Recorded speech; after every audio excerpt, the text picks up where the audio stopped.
Today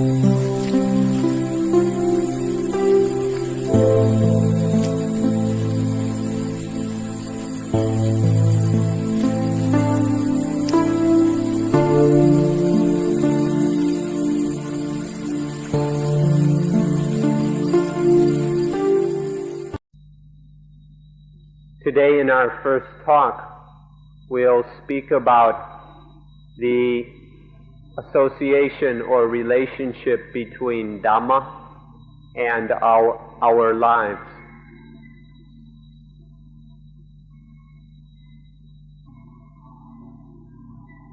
World peace is impossible without peace within the lives of individuals.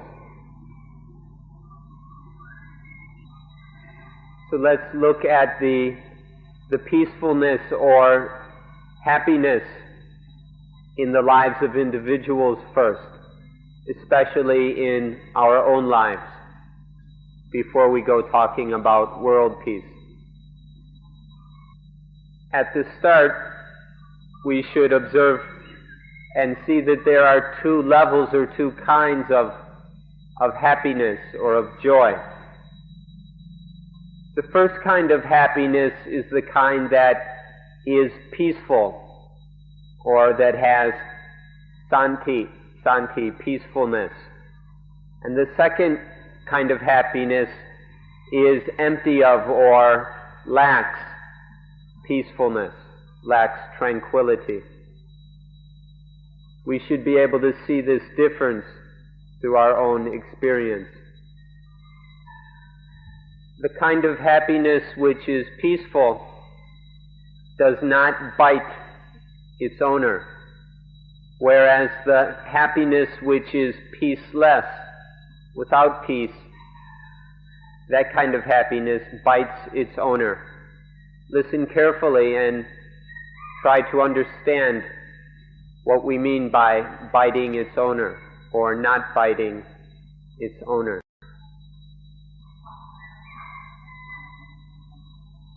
In your lives, you've already had both kinds of happiness.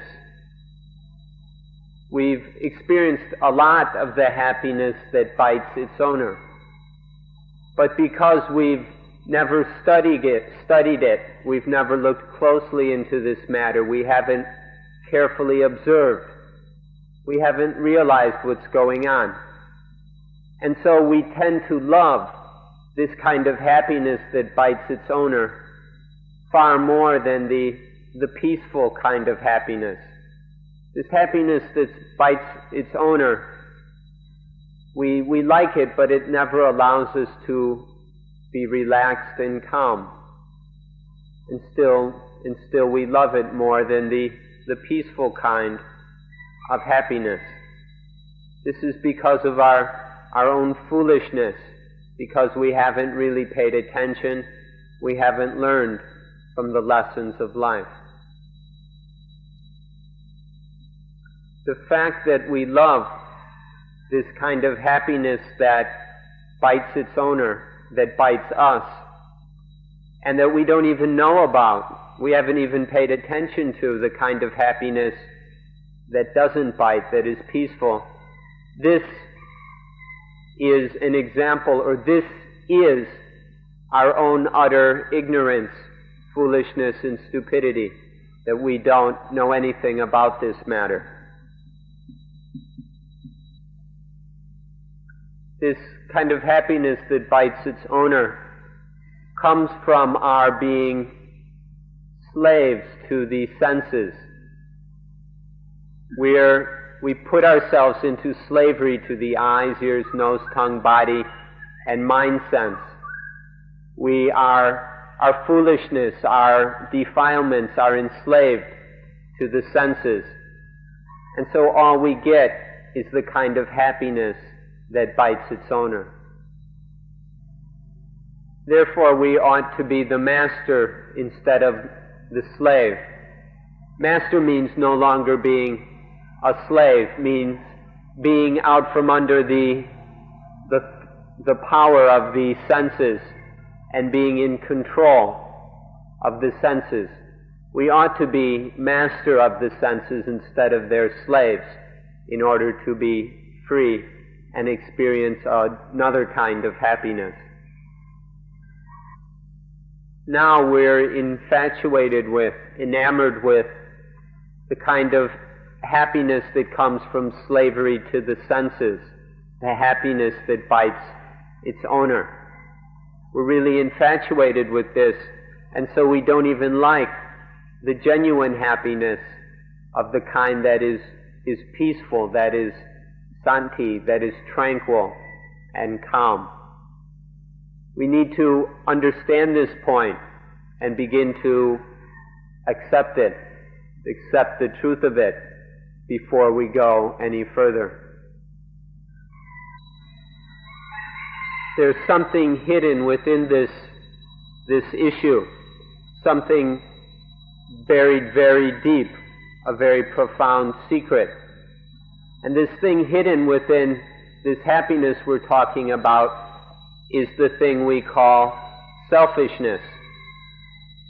When we hear this word selfishness, at first it sounds like it ought to be something good. Selfishness should be something good. I mean, it should be on our side for our benefit, something that brings our own happiness and well-being. You would think selfishness would be to our benefit. But the thing is that this self, this idea of self from which selfishness comes, is a figment of our imaginations. It's a product of our own ignorance. To see things as selves, to see ourselves as selves, comes from our own confusion and lack of understanding. And then for this reason, the selfishness that develops from that isn't something good, and it causes us lots of problems. We don't understand things the way they are, and so our selfishness goes looking for a kind of happiness that responds to selfishness and that supports and develops further selfishness. So in this way, selfishness becomes something low and ugly, because it's not based in understanding. Rather, it's just following a kind of instinctual feeling we have that I exist, I am, I have a self or a soul or something. From this kind of instinctual belief, we get trapped by this, and selfishness arises, and so we're trapped in misunderstanding and ignorance. And so we go chasing after a selfish kind of happiness that bites its owner. If you can understand this point we've just made, then you'll see that our biggest enemy, our biggest foe, is this thing we call the self. This self we think we have. This is our most dangerous enemy. If you can understand this point, it's very good. If you're unable to understand this point, then it will be very difficult to understand Dhamma. This thing we call the self can be very, very difficult to understand, or this matter we're talking about, because first of all, the self doesn't really exist. You can't really find anything that we can call a self. But because of our instincts, or because of our ignorance, we think up the concept of self. And we have a kind of feeling that this thing must exist, and then we believe in it, and we invest in it. And so we put a lot into this idea and belief of self, although it doesn't really exist. There's no such a thing. This idea is just an illusion, and part of our imagination. but we believe it and we love it and we put so much time and effort into it. And in this way, selfishness arises, although there's no real self at the bottom of it all.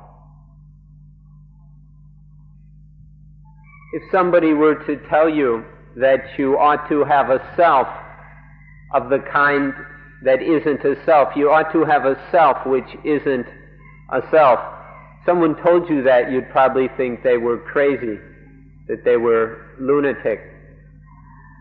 But this is exactly what Buddhism is saying to you. You ought to have a self which isn't a self. What this means is that this self that we've all got, or think we've got, is just an illusion. It's just a dream, and that it doesn't really exist. And so when this self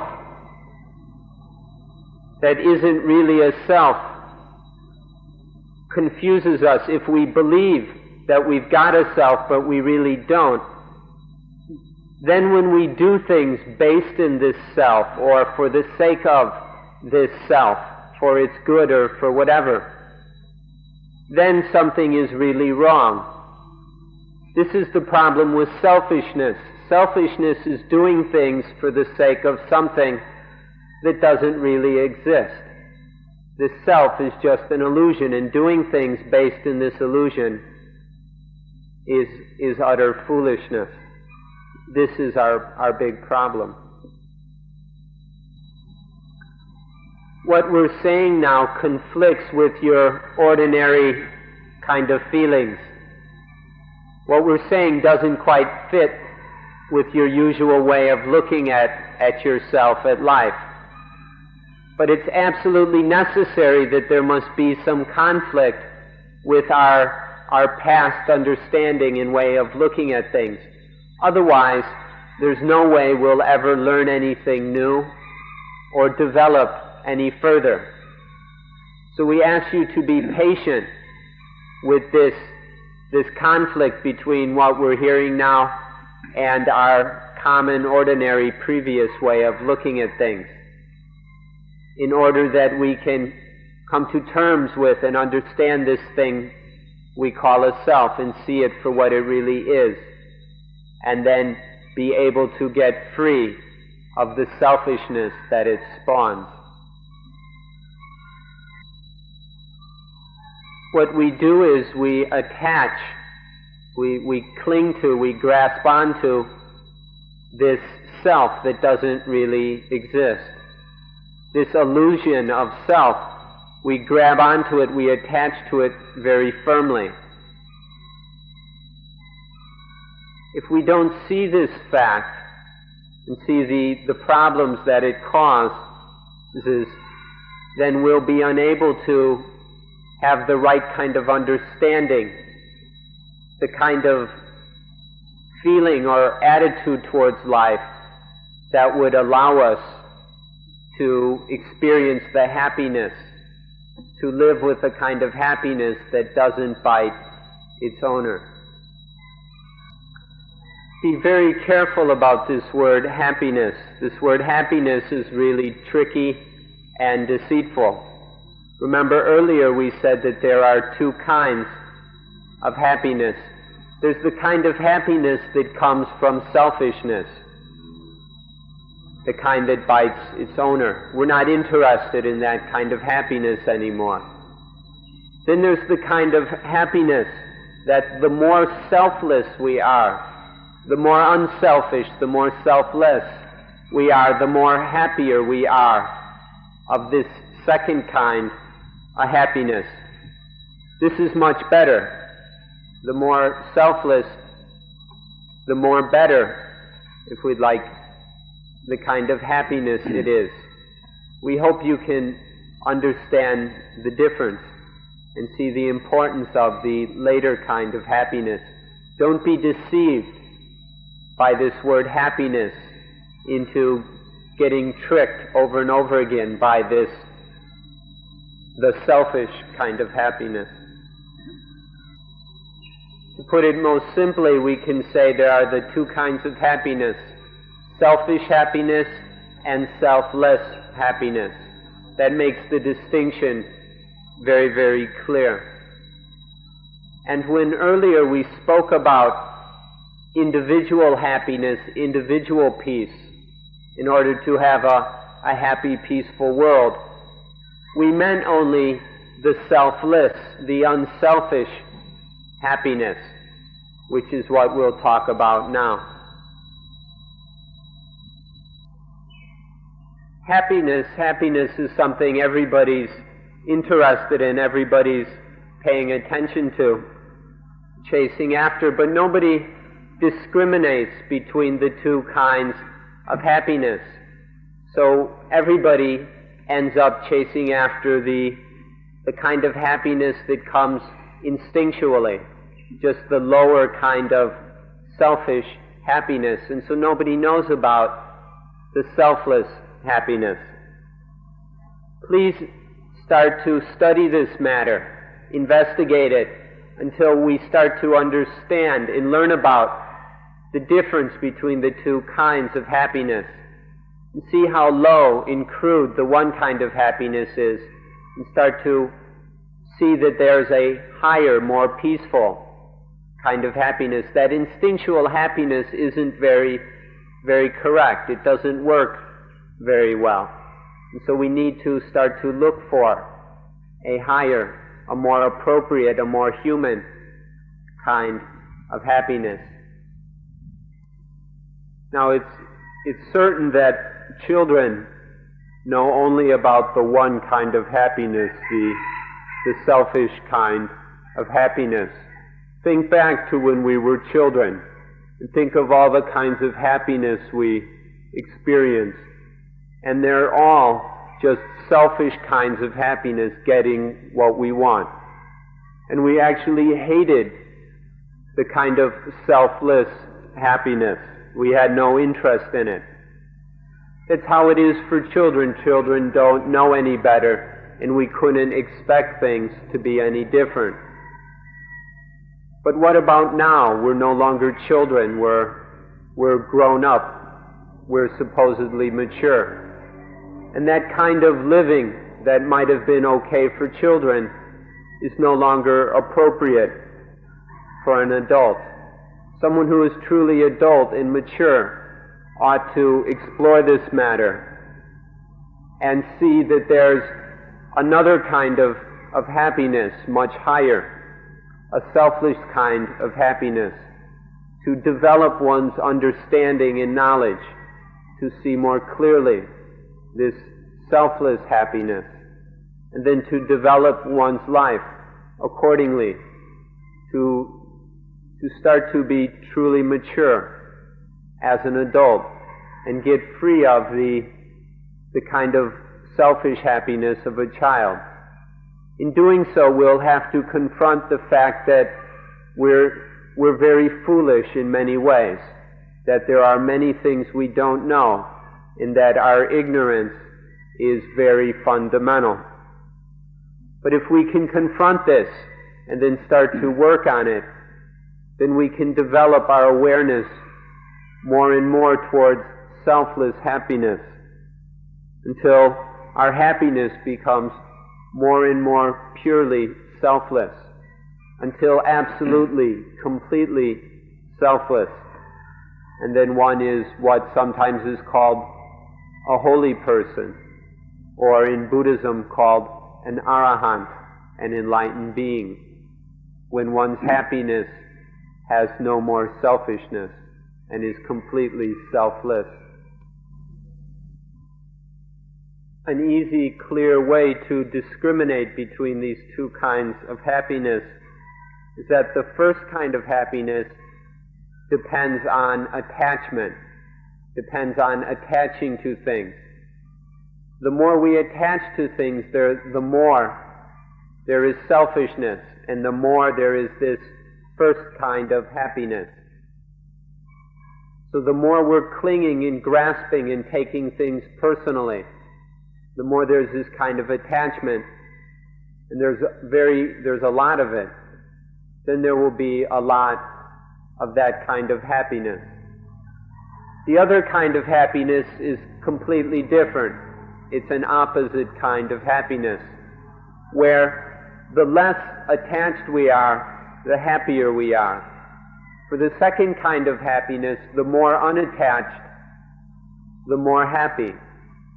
And as unattachment becomes more and more pure, then happiness grows. So the one kind of happiness is the more attached, the more happy. And the other is the more unattached, the more happy. If you can understand this distinction, then things will be much easier for you, especially to understand what is meant by attachment, and then you'll have the key to this matter. The first kind of happiness is from attachment, and this attachment is when we're carrying things around with us. We pick things up and then we carry them around. We burden ourselves with these things, and so they become heavy burdens of life, and that kind of happiness becomes a burden. With non-attachment, though, we don't carry things around. We let go. We release things. We just let go of this and let go of that. And so none of these things in this kind of happiness doesn't become a heavy burden, doesn't become a weight burdening our lives. So the kind of happiness depends on whether there's this carrying things around with us all the time or a letting go of things. One way is heavy, in one way is light. This is our problem, that we don't always understand this, or we seldom understand this, and we're constantly lugging things around, carrying things around, weighing down our lives, making it heavy. This causes us all kinds of problems. Although we are often unaware of this problem. We're so used to it. It's so familiar, we think this problem is normal. And so we carry this heavy burden and don't even realize that we've got such a tremendous problem. Another way of explaining this, or comparing the two kinds of happiness in a way that should be quite easy for all of you to understand, is the difference between the household life and the homeless life. The household life is full of attachments to the house, property, car, rent, mortgage, wife, children, possessions, and all kinds of things. That the household life is full of all kinds of attachments and possessions and burdens and duties and all that. And then the homeless life, where there are no attachments, or at least very few. This is a good example of the difference between the two kinds of happiness. The happiness of the household life, full of attachments and burdens, and the happiness of the homeless life that is free of attachments and burdens. But be careful here. Don't go and think we're saying that everyone has to run off and run away from home and become a monk or a nun or something. Don't take such a superficial view of the matter.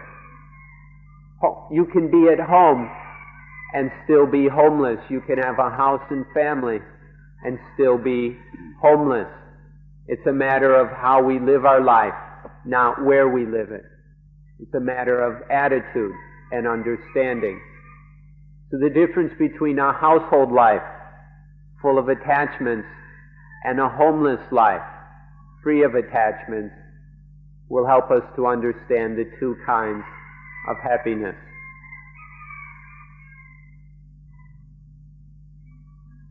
This thing of attachment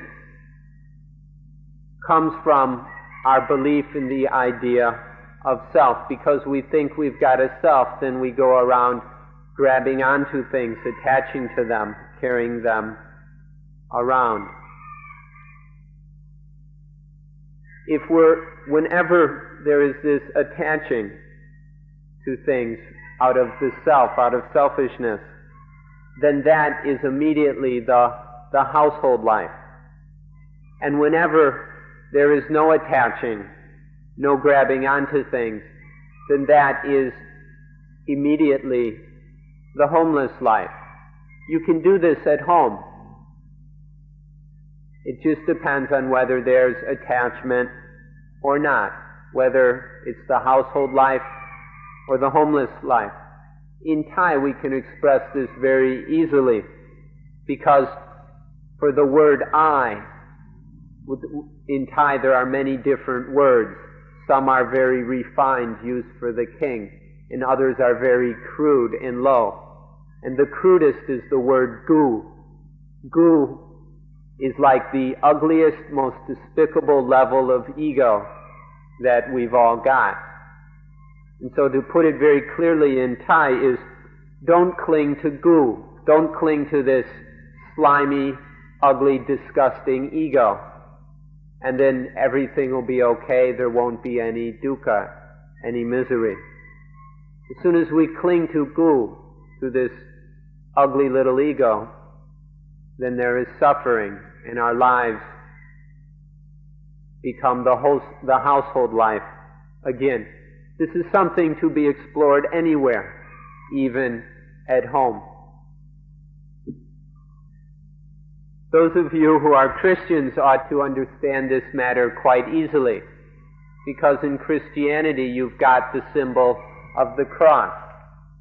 The upright is like the I, the ego, the self, and then there's the cutting of the I.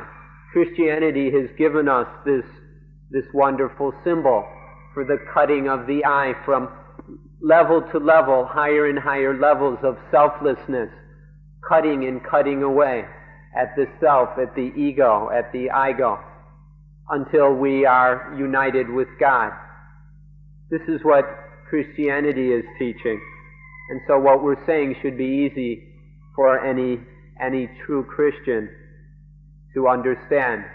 Just keep cutting away at the self, at the ego, and going higher and higher in selflessness, in non-attachment, getting free of selfishness, and then one going higher into the homeless life, and then going even beyond the homeless life. We've heard that the cross is a ladder to God, or a stairway to God. This cross is a way of climbing up to God step by step, by cutting away the self, by cutting off the self, and going closer and closer to God, or we would say closer and closer to selflessness. This is in Christianity, so anyone who is a good Christian will at the same time be a good Buddhist, because Buddhism is exclusively teaching this cutting away of the self and becoming completely selfless. So we've been talking about individual happiness, and by now it's obvious that we mean the kind of happiness that is selfless. And when individuals have this selfless kind of happiness, they are peaceful. And from that comes world happiness and world peace.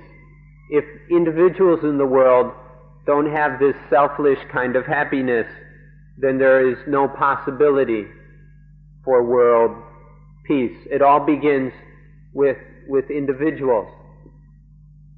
So all of you here, even though we're just ordinary people, nobody special, we don't have all kinds of power or money or anything, still take a broad perspective on things, and don't be just concerned with your own selfish happiness, but think of the world, think of others. and then help to build world happiness and peace by finding for your own self this selfless happiness, the selfless kind of happiness that goes towards building world happiness and world peace. This is the only way we can go about it, is to start with ourselves and finding true happiness in our own lives. And then we can use that to build happiness and peace for the world. We hope that you can understand and accept this fact, because it's a basis for further development. Let's go back to something we said a little earlier, the fact that this self is our worst enemy. If it's a little self, well then it's a little enemy. And if it's a bigger self, well then it becomes a bigger enemy. And if it's a great big monstrous self, then it's a huge and monstrous enemy. The little self bites a little bit, and the bigger self bites even more. And then that big, huge self, that big ego, bites us tremendously, bites worst of all. So this is why we say that the self is our worst enemy. But then we go and we love this self. We love it so much we do all kinds of things just for the sake of this self. And so this self is our biggest enemy. And then the fact that we love this self the most is the most ignorant thing, the most foolish and stupid thing than we do. So here we have the biggest self, the biggest enemy, the biggest pain, and the biggest stupidity, all wrapped up in one thing. Please compare in a very refined, delicate, and sensitive way the difference between the mind when it's completely free of any concept or sense of self. What's the mind like when there's no concept, idea, or feeling of self, of I, of ego? Compare that mind with the mind that has a sense of I. There's a thought or concept of I in the mind. What is that mind like? Very carefully, very subtly, compare the two and see what they were like. If you do this, you'll have a very profound understanding of your own, from your own experience, and you won't have to depend or believe in anyone else. It doesn't matter what anyone tells us if we will make this comparison for ourselves. Look carefully and see the difference between the mind that is empty of self and the mind that is full of self. If you make this comparison, then you'll be able to understand what Buddhism is talking about. To make it very easy, we can say further that Buddhism has as an important principle that selflessness is the most genuine and highest happiness. Selflessness is the most true and supreme happiness. This is what Buddhism teaches, and to understand it we need to compare the mind that is full of ego and the mind that is empty of ego. We'd like to take this opportunity then to challenge you, to dare you, to look inside and look carefully and ask yourselves the times in life when we're most at ease, most at peace, most cool, when everything feels feels most right, most okay. We dare you to look and see that at that moment the mind will be empty, void of I. The mind will be completely void of any sense or any experience of self. We dare you to look into this matter. And then look, as soon as the mind has the sense of self, the thought or experience or feeling of self, then that sense of self will bite the mind. The positive self, a kind of positive good self, will bite the mind one way, and a negative self will bite the mind in another way. But either way, the mind is getting bit and clawed and chewed up. We dare you to look at this, and see that when the mind is most at ease, most at peace, most cool, when everything seems all right, then there won't be any of this self, there won't be any biting. That mind will be free of both gladness and sadness. You may not be interested in this, but when the mind is when it's completely free of both gladness and sadness, that is genuine happiness. When it's free of all kinds of positive and negative things, that's when the mind is most happy. We dare you to look into this, to look within your own hearts. It's not a matter that we can read about in books or something we can learn from talks like this. You can only discover this by looking into your own heart. And so we challenge you to do so and find out this truth for yourself. There's something that may be a secret for you, but we're willing to share it with you anyway. And that is that when we are most happy, when we are most truly happy, then the mind is completely empty of any thought of happiness. When there is any influence of the word happiness, or any meaning to this word happiness within the mind, then the mind is truly happy. You may not understand this, you may not have ever heard it before, but if you can understand it, then that will be to your great benefit. If you are unable to understand this secret, well, that's just the way it goes. But see if you can understand what is meant. Nowadays, we're always clinging and attaching to this thing, happiness. And so we're unwilling to let go of it. We're unwilling to give up some happiness to go any further in life. And so because we're so trapped by the influence and meaning of happiness, we don't let go in order to experience genuine happiness. We stay trapped in our petty little understandings of happiness and don't go higher, go further. As long as we're attaching to happiness, we'll be trapped in the selfish kind of happiness.